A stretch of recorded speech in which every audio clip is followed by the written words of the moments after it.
Nalazimo se na mjestu gdje se dogodio akt ili čin nacionalne veleizdaje.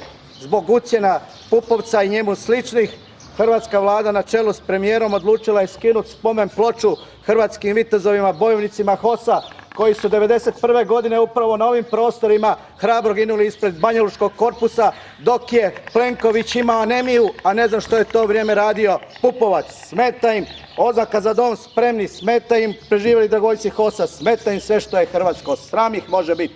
Dakle, na ovom mjestu dogodila se besramna izdaja, nacionalna izdaja. Dirnuli su u svetinje, dirnuli su u spomen, dirnuli su mrtve vitezove Hrvatske, koji su jedino što su imali život dali za svoju domovinu, ovdje na ovim prostorima pred Banjalučkim korpusom. Danas Pupovac i neki drugi ucjenjuju hrvatsku vlast, bacaju nam stigme. Pod ovim oznakama moj suborac Ćiro i ja ginuli smo, ja u Vukovaru, on u Jasenovcu, na ovim prostorima, izranjavani, desetkovani za svoju Hrvatsku, za svoj narod. Časno, ni jedan zločin nismo počinili, ni jedan. I ponosni smo što smo nosili na rukavu i u srcu najljepši vojnički pozdrav i starohrvatski pozdrav Za dom spremni.